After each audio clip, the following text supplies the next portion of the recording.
हमारे साथ अशोकनगर के शिवरार्थी भाई सुलभ जी और श्री संजय जी हैं। मैं उनसे पूछना चाहूँगा कैसा अनुभव हो रहा है सर?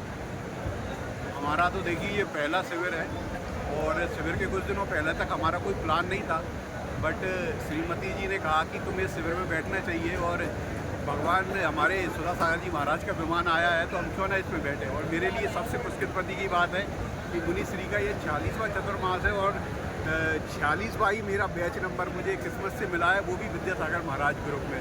तो मेरे लिए बहुत खुशी का पल है और 3 दिन बहुत आसानी से निकले हैं, पता ही नहीं चला। छैडाला का बहुत शानदार अध्ययन चल रहा है और बहुत कुछ समझ में आ रहा है, बहुत कुछ सीखने को मिल रहा है। मुनियों के 40 गुण वगैरह सारे उन्होंने आज बहुत डिटेल में बताया कि किस किस तरीके से मुनि हार नहीं कर सकते हैं। और भी छैडाला में सटकाय का वर्णन, बहुत सारा वर्णन हमें सुनने को मिल रहा है। सर मैं ये जानना चाह रहा था, लोग क्रिटिसाइज करते हैं कि शिविरों में कोई फ़ायदा नहीं रहता है, तो ये बात कहाँ तक सत्य है? देखिए, आपको खुद पता चल जाएगा कि 10 दिन आप अगर मोबाइल से दूर रहेंगे और मोबाइल चलाएंगे तो उसमें कितना अंतर होता है। घर में अपन बैठते हैं तो हर 2 मिनट में हाथ में कहीं ना कहीं मोबाइल उठ ही जाता है, लेकिन यहाँ रात को भी बिल्कुल टाइम टू टाइम सोना हो रहा है, टाइम टू टाइम अपनी पढ़ाई हो रही है, अध्ययन हो रहा है, स्वाध्याय हो रहा है। और संसार का तो घर में परिवार में क्या हो रहा है कोई चिंता नहीं है, क्योंकि हम सब कुछ छोड़ के आए। 10 दिन ये ज़िंदगी में रहना सीखना चाहिए, क्योंकि 355 दिन तो अपन को कर्म करना ही है, लेकिन और 10 दिन अगर हम धर्म कर लें धर्म ध्यान के बारे में क्या क्या हो रहा है सर? धर्म क्या क्या तरह का धर्म हो रहा है? धर्म के बारे में बहुत कुछ सीखने को मिल रहा है। कि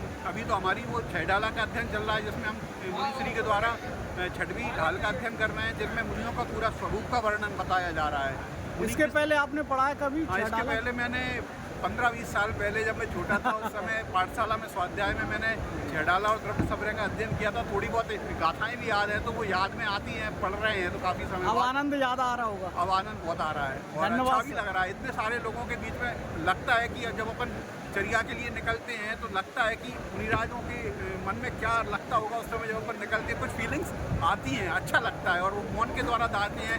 एक संस्कार जो देखने को मिलते हैं वो वाकई में बहुत शानदार हैं। Thank you sir, thank you.